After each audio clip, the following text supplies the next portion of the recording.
ಓಂ ಶಾಂತಿ. ಇಂದಿನ ಪರಮಾತ್ಮನ ಮಹಾವಾಕ್ಯ ಮುರುಳಿ ದಿನಾಂಕ 19/8/2025. ಬಾಪ್ದಾದ ಮಧುಬನ. ಮಧುರ ಮಕ್ಕಳೇ, ಸ್ವಯಂನ ಸ್ವಧರ್ಮವನ್ನು ಮರೆಯುವುದು ಬಹಳ ದೊಡ್ಡ ತಪ್ಪಾಗಿದೆ. ನೀವೀಗ ತಪ್ಪನ್ನು ಮಾಡುವುದರಿಂದ ಮುಕ್ತ ಆಗಬೇಕು. ನಿಮ್ಮ ಮನೆ ಮತ್ತು ರಾಜ್ಯವನ್ನು ನೆನಪು ಮಾಡಬೇಕು. ಇಂದಿನ ಪ್ರಶ್ನೆ ಆಗಿದೆ, ಮಕ್ಕಳಾದ ನಿಮ್ಮ ಯಾವೊಂದು ಸ್ಥಿತಿ ಸಮಯದ ಸಮೀಪತೆಯ ಸಂಕೇತ ಆಗಿದೆ? ಉತ್ತರ: ಮಕ್ಕಳಾದ ನೀವು ಯಾವಾಗ ನೆನಪಿನ ಯಾತ್ರೆಯಲ್ಲಿ ಸದಾ ಖುಷಿಯ ನಶೆಯಿಂದ ಸ್ಥಿತಾಗಿ ಇರುತ್ತೀರೋ ಆಗ ನಿಮ್ಮ ಬುದ್ಧಿಯ ಅಲೆದಾಟ ನಿಂತು ಬಿಡುತ್ತದೆ. ವಾಣಿಯಲ್ಲಿ ನೆನಪಿನ ಹರಿತ ಸೇರಿಕೊಳ್ಳುತ್ತದೆ ಮತ್ತು ನೀವು ಅಪಾರ ಖುಷಿಯಲ್ಲಿ ಇರುತ್ತೀರಾ. ಗಳಿಗೆ ಗಳಿಗೆಗೂ ನಿಮ್ಮ ಸತ್ಯುಗಿ ಜಗತ್ತಿನ ದೃಶ್ಯ ನಿಮ್ಮ ಸಮ್ಮುಖದಲ್ಲಿ ಕಾಣಿಸುತ್ತಿರುತ್ತದೆ. ಯಾವಾಗ ಗಳಿಗೆ ಗಳಿಗೆಗೂ ಸತ್ಯುಗಿ ಜಗತ್ತಿನ ದೃಶ್ಯ ನಿಮ್ಮ ಸಮ್ಮುಖದಲ್ಲಿ ಕಾಣುತ್ತದೆಯೋ ಆಗ ತಿಳಿದುಕೊಳ್ಳಬೇಕು, ಸಮಯ ಸಮೀಪಕ್ಕೆ ಬಂದಿದೆ. ವಿನಾಶ ಆಗಲು ಜಾಸ್ತಿ ಸಮಯ ಬೇಕಾಗುವುದಿಲ್ಲ. ಅದಕ್ಕೋಸ್ಕರ ನೆನಪಿನ ಚಾರ್ಟ್ ಅನ್ನು ನೀವು ವೃದ್ಧಿ ಮಾಡಿಕೊಳ್ಳಬೇಕು. ಇಂದಿನ ಗೀತೆಯಾಗಿದೆ, ನಿಮ್ಮನ್ನು ಪಡೆದು ನಾನು ಜಗತ್ತನ್ನೇ ಪಡೆದುಕೊಂಡಿದ್ದೇನೆ. ಓಂ ಶಾಂತಿ. ಆತ್ಮಿಕ ಮಕ್ಕಳಾದ ನೀವು ಈ ಗೀತೆಯ ಅರ್ಥವನ್ನು ತಿಳಿದುಕೊಂಡಿದ್ದೀರಾ. ಈಗ ಬೇಹದ್ದಿನ ತಂದೆಯನ್ನು ನಾವು ಪಡೆದುಕೊಂಡಿದ್ದೇವೆ. ಬೇಹದ್ದಿನ ತಂದೆಯ ಮೂಲಕ ಸ್ವರ್ಗದ ಆಸ್ತಿ ಸಿಗುತ್ತದೆ. ಆ ಸ್ವರ್ಗದ ಆಸ್ತಿಯನ್ನು ಯಾರೂ ನಮ್ಮಿಂದ ಕಿತ್ತುಕೊಳ್ಳಲು ಸಾಧ್ಯ ಇಲ್ಲ. ಯಾವಾಗ ರಾವಣ ರಾಜ್ಯ ಪ್ರಾರಂಭ ಆಗುತ್ತದೆಯೋ ಆಗ ಆಸ್ತಿಯ ನಶೆ ಸಮಾಪ್ತಿಯಾಗುತ್ತದೆ. ಈ ನಾಟಕ ಇದೇ ರೀತಿ ಮಾಡಲ್ಪಟ್ಟಿದೆ. ಮಕ್ಕಳಿಗೆ ಸೃಷ್ಟಿ ನಾಟಕದ ಜ್ಞಾನ ಇದೆ. ಈ ನಾಟಕ ಚಕ್ರ ಹೇಗೆ ತಿರುಗುತ್ತದೆ? ಇದಕ್ಕೆ ನಾಟಕ ಎಂದು ಕರೆಯಿರಿ ಅಥವಾ ಡ್ರಾಮಾ ಎಂದು ಕರೆಯಿರಿ. ಮಕ್ಕಳಿಗೆ ಗೊತ್ತಿದೆ, ಅವಶ್ಯವಾಗಿ ಪರಮಾತ್ಮ ತಂದೆ ಬಂದು ಸೃಷ್ಟಿ ಚಕ್ರದ ಬಗ್ಗೆ ತಿಳಿಸುತ್ತಾರೆ. ಯಾರು ಬ್ರಾಹ್ಮಣ ಕುಲದ ಆತ್ಮರಾಗಿದ್ದಾರೋ ಅವರಿಗೇ ತಂದೆ ಸೃಷ್ಟಿ ಚಕ್ರದ ಬಗ್ಗೆ ತಿಳಿಸುತ್ತಾರೆ. ಈಗ ಮಕ್ಕಳಾದ ನೀವು ನಿಮ್ಮ ಜನ್ಮದ ಬಗ್ಗೆ ತಿಳಿದುಕೊಂಡಿಲ್ಲ. ನಾನು ನಿಮಗೆ ನಿಮ್ಮ ಜನ್ಮದ ಬಗ್ಗೆ ತಿಳಿಸುತ್ತೇನೆ. ಮೊದಲು 84 ಲಕ್ಷ ಜನ್ಮದ ನಂತರ ಕೇವಲ ಒಂದು ಮನುಷ್ಯ ಜನ್ಮ ಸಿಗುತ್ತದೆ ಎಂದು ನೀವು ಕೇಳುತ್ತಾ ಬಂದಿದ್ದೀರಿ. ಆದರೆ ಈ ರೀತಿ ಆಗಲು ಸಾಧ್ಯ ಇಲ್ಲ.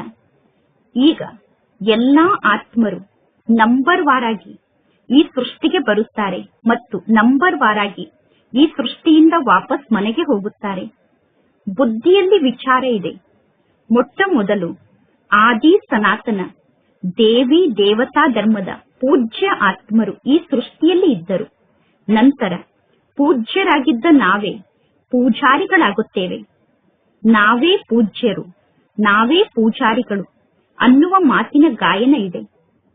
ಮನುಷ್ಯರು ಪುನಃ ಭಗವಂತ ತಂದೆ ಸ್ವಯಂ ಪೂಜ್ಯ ಆಗಿದ್ದಾರೆ, ಭಗವಂತ ತಂದೆ ಸ್ವಯಂ ಪೂಜಾರಿ ಆಗುತ್ತಾರೆ ಎಂದು ತಿಳಿದುಕೊಂಡಿದ್ದಾರೆ. ಎಲ್ಲವೂ ಭಗವಂತ ತಂದೆಯ ರೂಪ ಆಗಿದೆ ಎಂದು ತಿಳಿದುಕೊಂಡಿದ್ದಾರೆ. ಈ ರೀತಿ ಜಗತ್ತಿನಲ್ಲಿ ಅನೇಕ ಪ್ರಕಾರದ ಮತಾಂತರ ಇದೆ. ಈಗ ನೀವು ಪರಮಾತ್ಮ ತಂದೆಯ ಶ್ರೀಮತದಂತೆ ನಡೆಯುತ್ತೀರಾ. ಈಗ ನಿಮಗೆ ಗೊತ್ತಿದೆ, ವಿದ್ಯಾರ್ಥಿಗಳಾದ ನಮಗೆ ಮೊದಲು ಯಾವ ಮಾತಿನ ಬಗ್ಗೆಯೂ ಸ್ವಲ್ಪ ಕೂಡ ಗೊತ್ತಿರಲಿಲ್ಲ. ನಂತರ ಈ ಜ್ಞಾನದ ಶಿಕ್ಷಣವನ್ನು ಕಲಿತು ಶ್ರೇಷ್ಠ ಪರೀಕ್ಷೆಯನ್ನು ಪಾಸ್ ಮಾಡಿ ನಾವು ಸತ್ಯುಗಕ್ಕೆ ಹೋಗುತ್ತೇವೆ. ಲೌಕಿಕ ಜಗತ್ತಿನಲ್ಲೂ ಕೂಡ ವಿದ್ಯಾರ್ಥಿಗಳಿಗೆ ಮೊದಲು ಏನೂ ಗೊತ್ತಿರುವುದಿಲ್ಲ. ನಂತರ ಪರೀಕ್ಷೆಯನ್ನು ಪಾಸ್ ಮಾಡುತ್ತಾ ವಿದ್ಯಾರ್ಥಿಗಳು ತಿಳಿದುಕೊಳ್ಳುತ್ತಾರೆ, ನಾನೀಗ ವಕೀಲ ಆಗುವಂತಹ ಪರೀಕ್ಷೆಯನ್ನು ಪಾಸ್ ಮಾಡಿದ್ದೇನೆ ಎಂದು. ಈಗ ನಿಮಗೂ ಕೂಡ ಗೊತ್ತಿದೆ, ನಾವು ಈ ಶಿಕ್ಷಣವನ್ನು ಕಲಿತು ಮನುಷ್ಯರಿಂದ ದೇವತೆ ಆಗುತ್ತಿದ್ದೇವೆ. ಅದರಲ್ಲೂ ನಾವೀಗ ವಿಶ್ವಕ್ಕೆ ಮಾಲೀಕರಾಗುತ್ತೇವೆ. ಸತ್ಯಯುಗದಲ್ಲಿ ಒಂದೇ ಧರ್ಮ, ಒಂದೇ ರಾಜ್ಯ ಇರುತ್ತದೆ. ನಿಮ್ಮ ರಾಜ್ಯವನ್ನು ಬೇರೆ ಯಾರೂ ಕಿತ್ತುಕೊಳ್ಳಲು ಸಾಧ್ಯ ಇಲ್ಲ. ಸತ್ಯಯುಗದಲ್ಲಿ ನಿಮ್ಮ ಜೀವನದಲ್ಲಿ ಪವಿತ್ರತೆ, ಶಾಂತಿ, ಸುಖ, ಸಂಪತ್ತು ಎಲ್ಲವೂ ಇರುತ್ತದೆ. ನಿಮ್ಮನ್ನು ಪಡೆದು ನಾನು ಜಗತ್ತನ್ನೇ ಪಡೆದಿದ್ದೇನೆ ಎಂದು ಗೀತೆಯಲ್ಲಿ ಕೇಳಿದಿರಿ ತಾನೆ? ಈ ಗೀತೆಯನ್ನು ನೀವು ನಿರ್ಮಾಣ ಮಾಡಿಲ್ಲ. ನಾಟಕದ ಅನುಸಾರ ಈ ಸಮಯಕ್ಕೋಸ್ಕರ ತನ್ನಷ್ಟಕ್ಕೆ ತಾನೇ ಈ ಗೀತೆ ನಿರ್ಮಾಣ ಆಗಿದೆ. ಮನುಷ್ಯರು ಈ ಗೀತೆಯನ್ನು ನಿರ್ಮಾಣ ಮಾಡಿದ್ದಾರೆ. ಆದರೆ ಈ ಗೀತೆಯ ಅರ್ಥವನ್ನು ಸ್ವಯಂ ಪರಮಾತ್ಮ ತಂದೆ ಕುಳಿತು ಮಕ್ಕಳಿಗೆ ತಿಳಿಸುತ್ತಾರೆ. ಈಗ ನೀವು ಇಲ್ಲಿ ಶಾಂತಿಯಲ್ಲಿ ಕುಳಿತು ಪರಮಾತ್ಮ ತಂದೆಯ ಮೂಲಕ ಆಸ್ತಿಯನ್ನು ಪಡೆದುಕೊಳ್ಳುತ್ತಿದ್ದೀರಾ. ನಿಮ್ಮಿಂದ ಈ ಆಸ್ತಿಯನ್ನು ಬೇರೆ ಯಾರೂ ಕಿತ್ತುಕೊಳ್ಳಲು ಸಾಧ್ಯ ಇಲ್ಲ. ಅರ್ಧ ಕಲ್ಪದವರೆಗೂ ನಿಮ್ಮ ಜೀವನದಲ್ಲಿ ಸುಖದ ಆಸ್ತಿ ಇರುತ್ತದೆ. ಪರಮಾತ್ಮ ತಂದೆ ತಿಳಿಸುತ್ತಾರೆ, ಮಧುರಾತಿ ಮಧುರ ಮಕ್ಕಳೇ, ಅರ್ಧ ಕಲ್ಪಕ್ಕಿಂತ ಹೆಚ್ಚು ಸಮಯ ನೀವು ಸುಖವನ್ನು ಅನುಭವ ಮಾಡುತ್ತೀರಾ.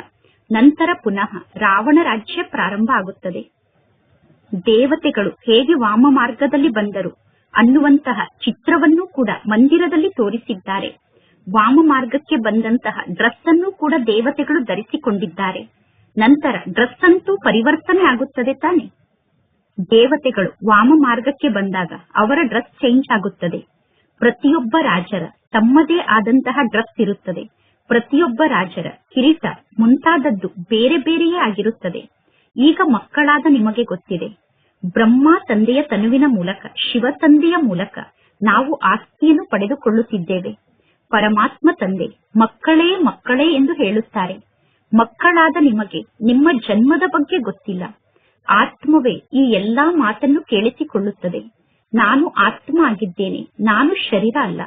ಇನ್ನು ಜಗತ್ತಿನಲ್ಲಿ ಎಷ್ಟೆಲ್ಲಾ ಜನ ಮನುಷ್ಯರಿದ್ದಾರೋ ಅವರೆಲ್ಲರಿಗೂ ತಮ್ಮದೇ ಆದ ಶರೀರದ ಹೆಸರಿನ ನಶೆ ಇದೆ. ಏಕೆಂದರೆ ಎಲ್ಲರೂ ದೇಹಾಭಿಮಾನಕ್ಕೆ ವಶ ಆಗಿದ್ದಾರೆ. ನಾನು ಆತ್ಮ ಆಗಿದ್ದೇನೆ ಅನ್ನುವುದು ಯಾರಿಗೂ ಕೂಡ ಗೊತ್ತಿಲ್ಲ. ಜಗತ್ತಿನ ಜನ ಆತ್ಮವೇ ಪರಮಾತ್ಮ, ಪರಮಾತ್ಮವೇ ಆತ್ಮ ಎಂದು ಹೇಳುತ್ತಾರೆ. ಈಗ ನಿಮಗೆ ಪರಮಾತ್ಮ ತಂದೆ ತಿಳಿಸಿದ್ದಾರೆ, ನೀವು ಆತ್ಮರಾಗಿದ್ದೀರಾ. ಆತ್ಮರಾದ ನೀವೇ ವಿಶ್ವಕ್ಕೆ ಮಾಲೀಕರಾಗುತ್ತೀರಾ. ಅಂದರೆ ಆತ್ಮರಾದ ನೀವೇ ದೇವಿ ದೇವತೆಗಳಾಗುತ್ತಿದ್ದೀರಾ. ಈ ಜ್ಞಾನ ಈಗ ಇಲ್ಲಿ ನಿಮಗೆ ಪ್ರಾಪ್ತಿಯಾಗಿದೆ. ನಾನೇ ದೇವತೆ ಆಗಿದ್ದೆ, ನಂತರ ನಾನೇ ಕ್ಷತ್ರಿಯ ಮನೆತನದಲ್ಲಿ ಬಂದೆ. 84 ಜನ್ಮದ ಲೆಕ್ಕ ಅಂತೂ ಗೊತ್ತಿರಬೇಕು ತಾನೆ. ಎಲ್ಲರೂ 84 ಜನ್ಮವನ್ನು ಪಡೆದುಕೊಳ್ಳುವುದಿಲ್ಲ. ಎಲ್ಲರೂ ಒಟ್ಟಿಗೆ ಈ ಸೃಷ್ಟಿಗೆ ಬರಲು ಸಾಧ್ಯ ಇಲ್ಲ. ನಿಮಗೆ ಗೊತ್ತಿದೆ ಯಾವ ಧರ್ಮದವರು ಯಾವ ಸಮಯದಲ್ಲಿ ಈ ಸೃಷ್ಟಿಗೆ ಹೇಗೆ ಬರುತ್ತಾರೆ ಎಂದು. ಹಳೆಯ ಇತಿಹಾಸ ಪುನಃ ಹೊಸ ಇತಿಹಾಸ ಆಗುತ್ತದೆ. ಈಗ ಇದು ಪತಿತ ಜಗತ್ತಾಗಿದೆ, ಸತ್ಯುಗ ಪಾವನ ಜಗತ್ತಾಗಿದೆ. ನಂತರ ಪುನಃ ಅನ್ಯ ಧರ್ಮದವರು ಈ ಸೃಷ್ಟಿಗೆ ಬರುತ್ತಾರೆ. ಇಲ್ಲಿ ಕರ್ಮಕ್ಷೇತ್ರದಲ್ಲಿ ಒಂದೇ ನಾಟಕ ನಡೆಯುತ್ತದೆ. ಮುಖ್ಯವಾಗಿ 4 ಧರ್ಮ ಇದೆ. ಸಂಗಮ ಯುಗದ ಸಮಯದಲ್ಲಿ ಪರಮಾತ್ಮ ತಂದೆ ಬಂದು ಬ್ರಾಹ್ಮಣ ಸಂಪ್ರದಾಯವನ್ನು ಸ್ಥಾಪನೆ ಮಾಡುತ್ತಾರೆ. ವಿರಾಟ ರೂಪದ ಚಿತ್ರವನ್ನು ನಿರ್ಮಾಣ ಮಾಡುತ್ತಾರೆ. ಆದರೆ ವಿರಾಟ ರೂಪದ ಚಿತ್ರದಲ್ಲೂ ಕೂಡ ಈ ಮಾತಿನ ತಪ್ಪನ್ನು ಮಾಡಿದ್ದಾರೆ. ವಿರಾಟ ರೂಪದ ಚಿತ್ರದಲ್ಲಿ ಪರಮಾತ್ಮ ತಂದೆಯನ್ನು ಮಾಯ ಮಾಡಿದ್ದಾರೆ, ಬ್ರಾಹ್ಮಣರನ್ನು ಮಾಯ ಮಾಡುವಂತಹ ತಪ್ಪನ್ನು ಮಾಡಿದ್ದಾರೆ. ಪರಮಾತ್ಮ ತಂದೆ ಈ ಎಲ್ಲಾ ಮಾತಿನ ಬಗ್ಗೆ ನಮಗೆ ತಿಳಿಸಿ ನಮ್ಮನ್ನು ತಪ್ಪನ್ನು ಮಾಡುವುದರಿಂದ ಮುಕ್ತ ಮಾಡುತ್ತಾರೆ. ಪರಮಾತ್ಮ ತಂದೆ ಎಂದೂ ಕೂಡ ನಮ್ಮಂತೆ ಶರೀರದಲ್ಲಿ ಬರುವುದಿಲ್ಲ. ಪರಮಾತ್ಮ ತಂದೆ ಎಂದೂ ಕೂಡ ತಪ್ಪನ್ನು ಮಾಡುವುದಿಲ್ಲ. ಪರಮಾತ್ಮ ತಂದೆ ಸ್ವಲ್ಪ ಸಮಯಕ್ಕೋಸ್ಕರ ಮಕ್ಕಳಿಗೆ ಸುಖಧಾಮದ ಮಾರ್ಗವನ್ನು ತೋರಿಸಲು ಮತ್ತು ಮಕ್ಕಳಿಗೆ ತಮ್ಮ ಮನೆಯ ಮಾರ್ಗವನ್ನು ತೋರಿಸುವುದಕ್ಕೋಸ್ಕರ ಈ ಬ್ರಹ್ಮನ ರಸದಲ್ಲಿ ಬರುತ್ತಾರೆ. ಪರಮಾತ್ಮ ತಂದೆ ಕೇವಲ ಮಾರ್ಗದ ಬಗ್ಗೆ ತಿಳಿಸುವುದಷ್ಟೇ ಅಲ್ಲ, ಆದರೆ ಪರಮಾತ್ಮ ತಂದೆ ನಮ್ಮ ಜೀವನವನ್ನು ರೂಪಿಸುತ್ತಾರೆ. ಪ್ರತಿ ಕಲ್ಪದಲ್ಲೂ ನೀವು ವಾಪಸ್ ಮನೆಗೆ ಹೋಗುತ್ತೀರಾ. ನಂತರ ನೀವು ಈ ಸೃಷ್ಟಿಗೆ ಬಂದು ಸುಖದ ಪಾತ್ರವನ್ನು ಅಭಿನಯ ಮಾಡುತ್ತೀರಾ. ಮಕ್ಕಳಾದ ನೀವು ಆತ್ಮನಾದ ನನ್ನ ಸ್ವಧರ್ಮ ಶಾಂತಿಯಾಗಿದೆ ಅನ್ನುವುದನ್ನು ಮರೆತು ಬಿಟ್ಟಿದ್ದೀರಾ. ಈ ಜಗತ್ತು ದುಃಖದ ಜಗತ್ತಾಗಿದೆ. ಈ ದುಃಖದ ಜಗತ್ತಿನಲ್ಲಿ ಹೇಗೆ ಶಾಂತಿ ಇರಲು ಸಾಧ್ಯ? ಈ ಎಲ್ಲಾ ಮಾತಿನ ಬಗ್ಗೆ ನಿಮಗೆ ಅರ್ಥ ಆಗಿದೆ. ನೀವೀಗ ಎಲ್ಲರಿಗೂ ಈ ಜ್ಞಾನದ ಮಾತನ್ನು ತಿಳಿಸುತ್ತಿರುತ್ತೀರಾ. ನಿಧಾನವಾಗಿ ಎಲ್ಲರೂ ಈ ಸೃಷ್ಟಿಗೆ ಬರುತ್ತಾರೆ. ವಿದೇಶದವರಿಗೂ ಕೂಡ ಗೊತ್ತಾಗುತ್ತದೆ ಈ ಸೃಷ್ಟಿ ಚಕ್ರ ಹೇಗೆ ತಿರುಗುತ್ತದೆ, ಈ ಸೃಷ್ಟಿ ಚಕ್ರದ ಆಯಸ್ಸು ಎಷ್ಟು ಎಂದು. ವಿದೇಶದವರು ಕೂಡ ನಿಮ್ಮ ಬಳಿ ಬರುತ್ತಾರೆ. ಅಥವಾ ಮಕ್ಕಳಾದ ನೀವು ವಿದೇಶಕ್ಕೆ ಹೋಗಿ ಸೃಷ್ಟಿ ಚಕ್ರದ ರಹಸ್ಯದ ಬಗ್ಗೆ ತಿಳಿಸುತ್ತೀರಾ. ವಿದೇಶದವರು ತಿಳಿದುಕೊಳ್ಳುತ್ತಾರೆ ಸತ್ತವರು ಪರಮಾತ್ಮ ಆದಂತಹ ಕ್ರೈಸ್ಟ್ನ ಬಳಿ ಹೋಗಿ ತಲುಪಿದರು ಎಂದು. ಕ್ರೈಸ್ಟ್ ಭಗವಂತ ತಂದೆಗೆ ಮಗು ಆಗಿದ್ದಾರೆ ಎಂದು ಸ್ವಯಂ ಹೇಳಿಕೊಂಡಿದ್ದಾರೆ. ಯೇಸು ಕ್ರಿಸ್ತ ಪರಮಾತ್ಮನ ಮಗು ಆಗಿದ್ದಾರೆ ಎಂದು ಎಲ್ಲರೂ ತಿಳಿದುಕೊಂಡಿದ್ದಾರೆ. ಕೆಲವರು ಪುನಃ ತಿಳಿದುಕೊಳ್ಳುತ್ತಾರೆ, ಯೇಸು ಕ್ರಿಸ್ತ ಕೂಡ ಪುನರ್ಜನ್ಮವನ್ನು ಪಡೆದುಕೊಳ್ಳುತ್ತಾ ಈಗ ಬಡವರಾಗಿದ್ದಾರೆ ಎಂದು. ಹೇಗೆ ನೀವೆಲ್ಲರೂ ಕೂಡ ಬಡವರಾಗಿದ್ದೀರಾ? ಬಡವರು ಅಂದರೆ ತಮೋ ಪ್ರಧಾನರು. ಯೇಸು ಕ್ರಿಸ್ತ ಇಲ್ಲೇ ಇದ್ದಾರೆ ಎಂದು ಜನ ತಿಳಿದುಕೊಂಡಿದ್ದಾರೆ. ಪುನಃ ಯಾವಾಗ ಬರುತ್ತಾರೆ ಅನ್ನುವುದು ಯಾರಿಗೂ ಗೊತ್ತಿಲ್ಲ. ನೀವೀಗ ಎಲ್ಲರಿಗೂ ತಿಳಿಸಬಹುದು. ಧರ್ಮಸ್ಥಾಪಕರು ತಮ್ಮ ಸಮಯಕ್ಕೆ ಸರಿಯಾಗಿ ಧರ್ಮವನ್ನು ಸ್ಥಾಪನೆ ಮಾಡುವುದಕ್ಕೋಸ್ಕರ ಬರುತ್ತಾರೆ. ಧರ್ಮಸ್ಥಾಪಕರಿಗೆ ಗುರುಗಳು ಎಂದು ಕರೆಯಲು ಸಾಧ್ಯ ಇಲ್ಲ. ಅವರು ಕೇವಲ ಧರ್ಮವನ್ನು ಸ್ಥಾಪನೆ ಮಾಡಲು ಬರುತ್ತಾರೆ. ಸದ್ಗತಿದಾತ ಒಬ್ಬ ಪರಮಾತ್ಮ ತಂದೆಯಾಗಿದ್ದಾರೆ. ಇನ್ನು ಎಷ್ಟೆಲ್ಲಾ ಜನ ಧರ್ಮ ಸ್ಥಾಪನೆಯನ್ನು ಮಾಡಲು ಬರುತ್ತಾರೋ ಅವರೆಲ್ಲರೂ ಪುನರ್ಜನ್ಮವನ್ನು ಪಡೆದುಕೊಳ್ಳುತ್ತಾ ಈಗ ಬಂದು ತಮೋ ಪ್ರಧಾನರಾಗಿದ್ದಾರೆ. ಅಂತಿಮ ಸಮಯದಲ್ಲಿ ಈ ಸಂಪೂರ್ಣ ವೃಕ್ಷ ಜಡ್ಜಡೀಭೂತ ಸ್ಥಿತಿಯನ್ನು ತಲುಪಿದೆ. ಈಗ ನಿಮಗೆ ಗೊತ್ತಿದೆ. ಈಗ ಈ ಸಂಪೂರ್ಣ ವೃಕ್ಷ ಇದೆ. ಇನ್ನು ದೇವಿ ದೇವತಾ ಧರ್ಮದ ಫೌಂಡೇಶನ್ ಈಗ ಇಲ್ಲ. ಆಲದ ಮರದ ಉದಾಹರಣೆ ಇದೆ. ಈ ಎಲ್ಲಾ ಜ್ಞಾನದ ಮಾತನ್ನು ಪರಮಾತ್ಮ ತಂದೆ ಕುಳಿತು ಮಕ್ಕಳಿಗೆ ತಿಳಿಸುತ್ತಾರೆ. ಈಗ ಮಕ್ಕಳಾದ ನಿಮಗೆ ಬಹಳಷ್ಟು ಖುಷಿ ಇರಬೇಕು. ಈಗ ನಿಮಗೆ ಗೊತ್ತಿದೆ, ನಾವೇ ದೇವಿ ದೇವತೆಗಳಾಗಿದ್ದೆವು. ಪುನಃ ಈಗ ನಾವೇ ದೇವತೆ ಆಗುತ್ತೇವೆ. ಈಗ ಸತ್ಯನಾರಾಯಣನ ಸತ್ಯ ಕಥೆಯನ್ನು ಕೇಳುವುದಕ್ಕೋಸ್ಕರ ನೀವು ಇಲ್ಲಿಗೆ ಬಂದಿದ್ದೀರಾ. ಸತ್ಯನಾರಾಯಣನ ಸತ್ಯ ಕಥೆಯನ್ನು ಕೇಳಿ ನೀವು ನರನಿಂದ ನಾರಾಯಣ ಆಗುತ್ತೀರಾ. ನೀವು ನಾರಾಯಣ ಆದಾಗ ಅವಶ್ಯವಾಗಿ ಲಕ್ಷ್ಮಿ ಕೂಡ ಇರುತ್ತಾರೆ ತಾನೆ. ಲಕ್ಷ್ಮೀ ನಾರಾಯಣ ಇದ್ದಾರೆ ಅಂದ ಮೇಲೆ ಅವಶ್ಯವಾಗಿ ಅವರ ರಾಜ್ಯಧಾನಿ ಕೂಡ ಇರುತ್ತದೆ. ಕೇವಲ ಒಬ್ಬರು ಲಕ್ಷ್ಮಿ ಮತ್ತು ಒಬ್ಬರು ನಾರಾಯಣ ಮಾತ್ರ ಆಗುವುದಿಲ್ಲ, ಅವರ ರಾಜ್ಯಧಾನಿಯೇ ಇರುತ್ತದೆ. ಲಕ್ಷ್ಮಿಯ ಕತೆ ಸಪರೇಟ್ ಆಗಿ ಬೇರೆ ಇಲ್ಲ. ನಾರಾಯಣನ ಜೊತೆಗೆ ಲಕ್ಷ್ಮಿ ಕೂಡ ಇರುತ್ತಾರೆ. ನಾರಾಯಣನ ಜೊತೆಗೆ ಲಕ್ಷ್ಮಿಯ ಕತೆ ಕೂಡ ನಿರ್ಮಾಣ ಆಗುತ್ತದೆ. ಲಕ್ಷ್ಮಿ ಪುನಃ ನಂತರ ಒಮ್ಮೆ ನಾರಾಯಣ ಆಗುತ್ತಾರೆ. ನಾರಾಯಣ ಪುನಃ ಒಮ್ಮೆ ಲಕ್ಷ್ಮಿ ಆಗುತ್ತಾರೆ. ಭಕ್ತಿ ಮಾರ್ಗದಲ್ಲಿ ಕೆಲವೊಂದು ಗೀತೆಗಳು ಬಹಳ ಒಳ್ಳೆಯ ಗೀತೆಯಾಗಿದೆ. ಮಾಯೆ ಪೆಟ್ಟು ಬಿದ್ದಾಗ ಇಂತಹ ಗೀತೆಯನ್ನು ಕೇಳಿದರೆ ನೀವು ಹರ್ಷಿತರಾಗಿ ಬಿಡುತ್ತೀರಾ. ಹೇಗೆ ಈಜುವುದನ್ನು ಕಲಿಯುತ್ತಾರೆ. ಈಜುವುದನ್ನು ಕಲಿಯುವಾಗ ಮೊದಲು ಮುಳುಗುತ್ತಾರೆ, ಪೆಟ್ಟನ್ನು ತಿನ್ನುತ್ತಾರೆ. ಪುನಃ ಮುಳುಗಿದಾಗ ಅವರನ್ನು ಹಿಡಿದುಕೊಳ್ಳಬೇಕಾಗುತ್ತದೆ. ಇಲ್ಲೂ ಕೂಡ ಮಕ್ಕಳು ಬಹಳಷ್ಟು ಮಾಯೆಯ ಪೆಟ್ಟನ್ನು ತಿನ್ನುತ್ತಾರೆ. ಬಹಳಷ್ಟು ಜನ ಈಜುತ್ತಿರುತ್ತಾರೆ. ಈಜುವ ರೇಸ್ ಕೂಡ ನಡೆಯುತ್ತದೆ. ಅದೇ ರೀತಿ ಇದು ನಿಮ್ಮ ರೇಸ್ ಆಗಿದೆ. ನೀವು ಈಜಿ ಈ ದಡದಿಂದ ಆ ದಡಕ್ಕೆ ಹೋಗಬೇಕು. ಅದಕ್ಕೋಸ್ಕರ ಒಬ್ಬ ತಂದೆಯನ್ನು ನೆನಪು ಮಾಡಬೇಕು. ಪರಮಾತ್ಮ ತಂದೆಯನ್ನು ನೆನಪು ಮಾಡದೇ ಇದ್ದರೆ ನೀವು ಪೆಟ್ಟನ್ನು ತಿನ್ನುತ್ತೀರಾ. ಪರಮಾತ್ಮ ತಂದೆ ತಿಳಿಸುತ್ತಾರೆ, ನೆನಪಿನ ಯಾತ್ರೆಯ ಮೂಲಕ ನಿಮ್ಮ ನೌಕೆ ಪಾರಾಗುತ್ತದೆ. ನೆನಪಿನ ಯಾತ್ರೆಯ ಮೂಲಕ ನೀವು ಆ ದಡಕ್ಕೆ ಹೋಗುತ್ತೀರಾ. ಪರಮಾತ್ಮ ತಂದೆ ತಿಳಿಸುತ್ತಾರೆ, ಈಜುವುದರಲ್ಲಿ ಕೆಲವರು ಬಹಳ ತೀಕ್ಷ್ಣವಾಗಿ ಮುಂದೆ ಹೋಗುತ್ತಾರೆ. ಅಂದರೆ ಈಜುವ ಅಭ್ಯಾಸವನ್ನು ಮಾಡಿ ಕೆಲವರು ನಂಬರ್ 1 ನಲ್ಲಿ ಬರುತ್ತಾರೆ.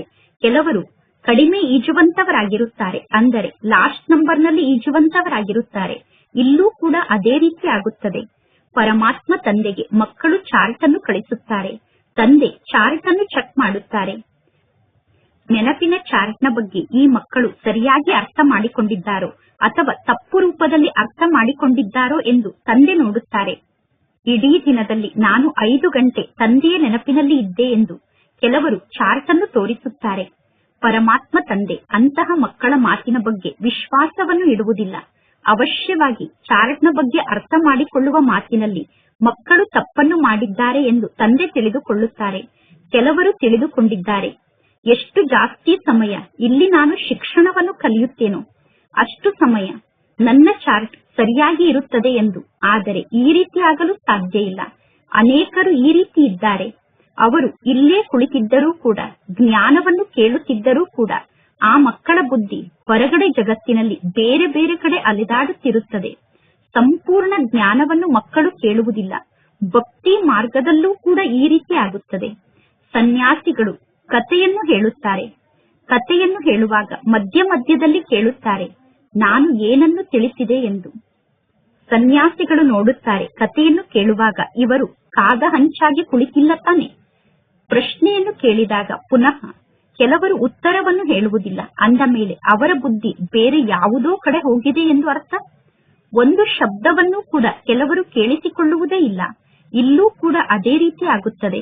ಪರಮಾತ್ಮ ತಂದೆ ಕೂಡ ನೋಡುತ್ತಿರುತ್ತಾರೆ. ಇಲ್ಲಿ ಕುಳಿತಾಗ ಮಕ್ಕಳ ಬುದ್ಧಿ ಹೊರಗಡೆ ಜಗತ್ತಿನಲ್ಲಿ ಅಲೆದಾಡುತ್ತಿದೆಯಾ ಎಂದು ತಂದೆ ನೋಡುತ್ತಾರೆ. ಇಲ್ಲಿ ಕುಳಿತಿದ್ದರೂ ಕೂಡ ಮಕ್ಕಳ ಬುದ್ಧಿ ಹೊರಗಡೆ ಜಗತ್ತಿನಲ್ಲಿ ಅಲೆದಾಡುತ್ತಿದೆ ಎಂದು ತಂದೆಗೆ ಅರ್ಥ ಆಗುತ್ತದೆ. ಮಕ್ಕಳು ಆ ಕಡೆ ಈ ಕಡೆ ನೋಡುತ್ತಿರುತ್ತಾರೆ. ಇಂತಿಂತಹ ಕೆಲವು ಹೊಸ ಆತ್ಮರು ಈ ಜ್ಞಾನ ಮಾರ್ಗಕ್ಕೆ ಬರುತ್ತಾರೆ. ಅವರನ್ನು ನೋಡಿ ತಂದೆ ಅರ್ಥ ಮಾಡಿಕೊಳ್ಳುತ್ತಾರೆ, ಇವರು ಸಂಪೂರ್ಣ ಜ್ಞಾನವನ್ನು ಅರ್ಥ ಮಾಡಿಕೊಂಡಿಲ್ಲ ಎಂದು.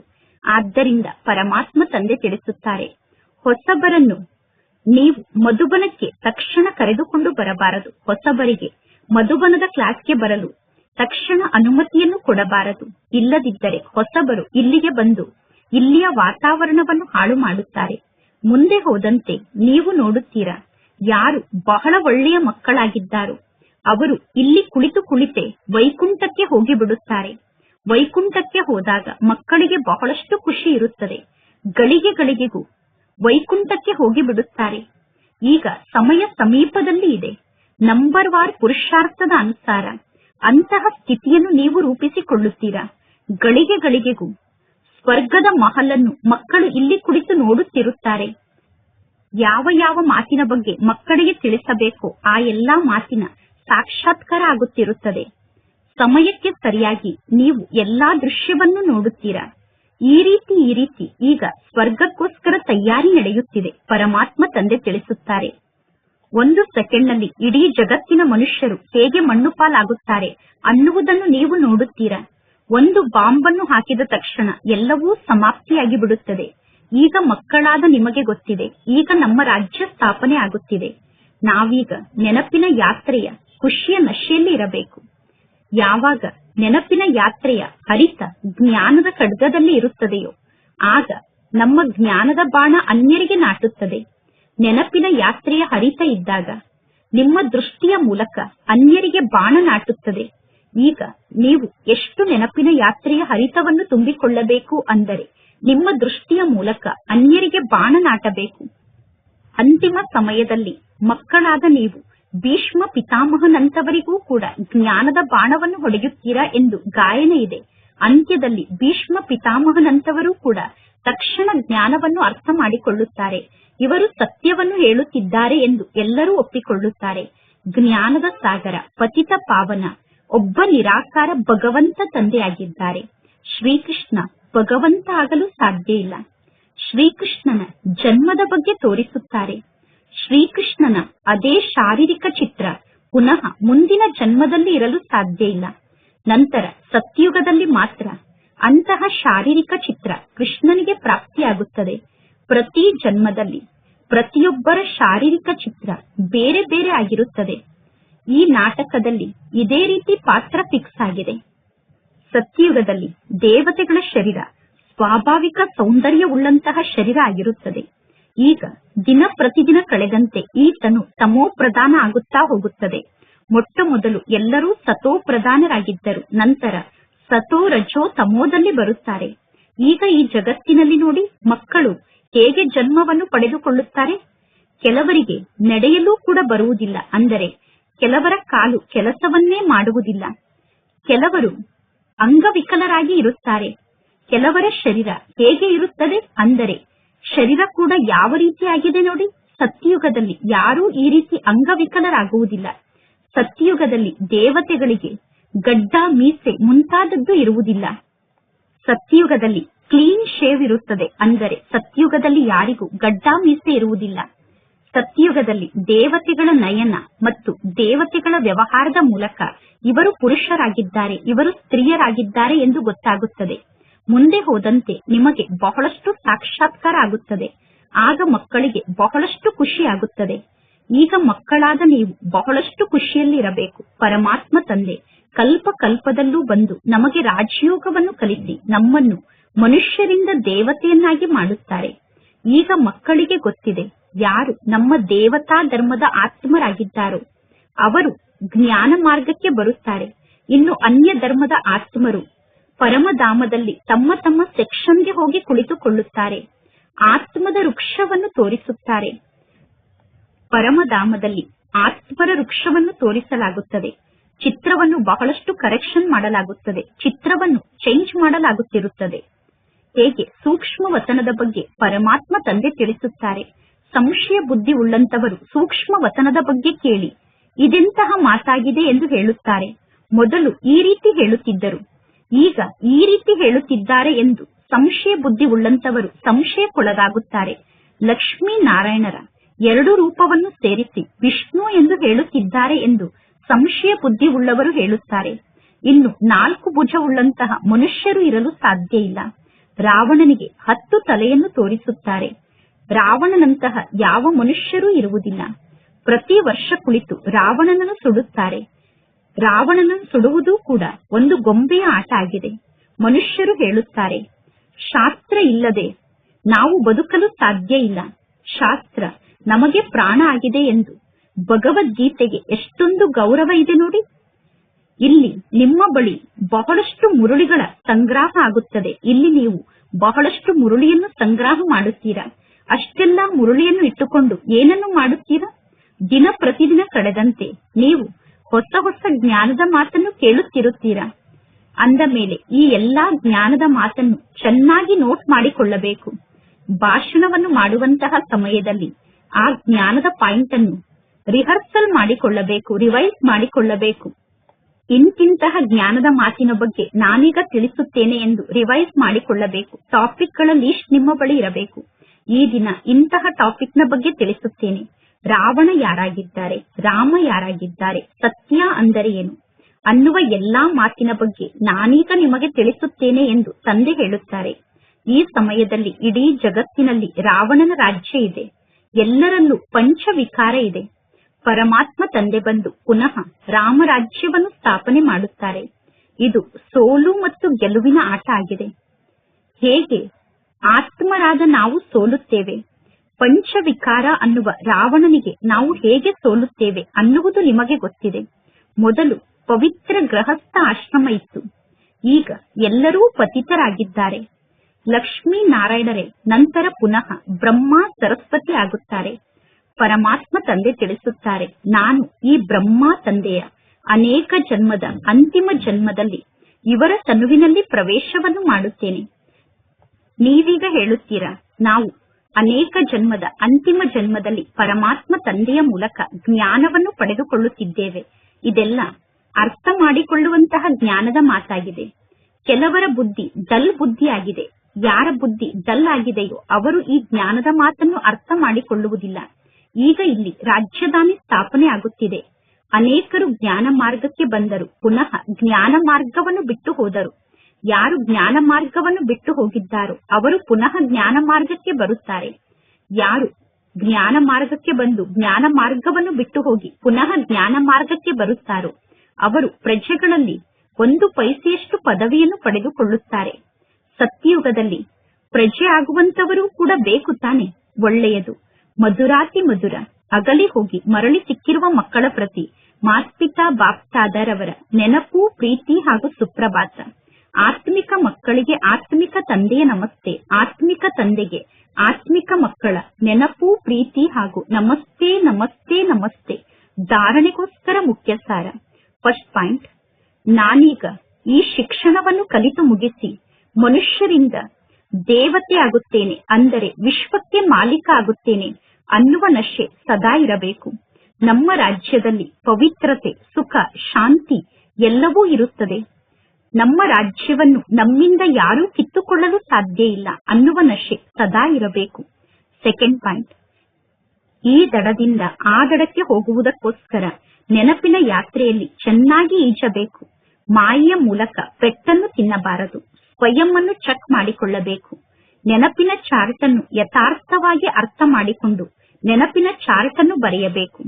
ಇಂದಿನ ವರದಾನ ಆಗಿದೆ, ಪುರುಷಾರ್ಥ ಮತ್ತು ಪದವಿಯ ಲೆಕ್ಕವನ್ನು ಅರ್ಥ ಮಾಡಿಕೊಂಡು ತೀವ್ರ ಗತಿಯಿಂದ ಪುರುಷಾರ್ಥದಲ್ಲಿ ಮುಂದೆ ಹೋಗುವಂತಹ ಜ್ಞಾನ ಸ್ವರೂಪರಾಗಿ ಪುರುಷಾರ್ಥದ ಮೂಲಕ ಬಹಳ ಸಮಯದ ಪದವಿಯನ್ನು ರೂಪಿಸಿಕೊಳ್ಳುವಂತಹ ಸಮಯ ಇದಾಗಿದೆ. ಆದ್ದರಿಂದ ಜ್ಞಾನ ಸ್ವರೂಪರಾಗಿ ತೀವ್ರ ಗತಿಯಿಂದ ಮುಂದೆ ಹೋಗಿ. ಇಂದಿಲ್ಲದಿದ್ದರೆ ನಾಳೆ ಅವಶ್ಯವಾಗಿ ಈ ಮಾತಿನಲ್ಲಿ ನಾನು ಬದಲಾಗುತ್ತೇನೆ ಎಂದು ವಿಚಾರವನ್ನು ಮಾಡಬೇಡಿ. ಇದಕ್ಕೆ ಹುಡುಗಾಟಿಕೆ ಎಂದು ಕರೆಯಲಾಗುತ್ತದೆ. ಇಲ್ಲಿಯವರೆಗೂ ಬಾಪ್ತಾದ ಸ್ನೇಹದ ಸಾಗರ ಆಗಿ ಸರ್ವ ಸಂಬಂಧದ ಸ್ನೇಹದ ಆಧಾರದಿಂದ ಮಕ್ಕಳ ಹುಡುಗಾಟಿಕೆ ಮತ್ತು ಸಾಧಾರಣ ಪುರುಷಾರ್ಥವನ್ನು ನೋಡುತ್ತಿದ್ದರೂ ಕೂಡ ಎಕ್ಸ್ಟ್ರಾ ಸಹಯೋಗವನ್ನು ಮಕ್ಕಳಿಗೆ ನೀಡಿ, ಎಕ್ಸ್ಟ್ರಾ ಮಾರ್ಕ್ಸ್ ಅನ್ನು ಮಕ್ಕಳಿಗೆ ನೀಡಿ ಮಕ್ಕಳನ್ನು ಮುಂದುವರೆಸುತ್ತಿದ್ದಾರೆ. ಅಂದ ಮೇಲೆ ಜ್ಞಾನ ಸ್ವರೂಪರಾಗಿ ಸಾಹಸ ಮತ್ತು ಸಹಯೋಗದ ವಿಶೇಷ ವರದಾನದ ಲಾಭವನ್ನು ಪಡೆದುಕೊಳ್ಳಿ. ಇಂದಿನ ಸ್ಲೋಗನ್ ಆಗಿದೆ, ಪ್ರಕೃತಿಗೆ ದಾಸರಾದಾಗ ಬೇಸರಕ್ಕೊಳಗಾಗುತ್ತೀರಾ, ಆದ್ದರಿಂದ ಪ್ರಕೃತಿ ಜೀತರಾಗಿ. ಇಂದಿನ ಅವ್ಯಕ್ತ ಸೂಚನೆಯಾಗಿದೆ, ಸಹಜ ಯೋಗಿಗಳಾಗಬೇಕು ಎಂದು ಬಯಸಿದರೆ ಪರಮಾತ್ಮನ ಪ್ರೀತಿಯ ಅನುಭವವನ್ನು ಮಾಡಿ. ಹೇಗೆ ಯಾರಾದರೂ ಸಮುದ್ರದಲ್ಲಿ ಸಮಾವೇಶ ಆದಾಗ ಆ ಸಮಯದಲ್ಲಿ ಸಮುದ್ರವನ್ನು ಬಿಟ್ಟು ಅವರಿಗೆ ಬೇರೆ ಏನೂ ಕಾಣುವುದಿಲ್ಲ. ಅಂದ ಮೇಲೆ ಸಾಗರ ಆದಂತಹ ತಂದೆಯಲ್ಲಿ ಸಮಾವೇಶ ಆಗಬೇಕು, ಅಂದರೆ ಸರ್ವಗುಣಗಳ ಸಾಗರನಲ್ಲಿ ಸಮಾವೇಶ ಆಗಬೇಕು. ಇದಕ್ಕೆ ಲವಲೀನ ಸ್ಥಿತಿ ಎಂದು ಕರೆಯಲಾಗುತ್ತದೆ. ಪರಮಾತ್ಮ ತಂದೆಯಲ್ಲಿ ಸಮಾವೇಶ ಆಗುವುದಲ್ಲ, ಆದರೆ ತಂದೆಯ ನೆನಪಿನಲ್ಲಿ ಸಮಾವೇಶ ಆಗಬೇಕು, ತಂದೆಯ ಸ್ನೇಹದಲ್ಲಿ ಸಮಾವೇಶ ಆಗಬೇಕು. ಒಳ್ಳೆಯದು. ಓಂ ಶಾಂತಿ.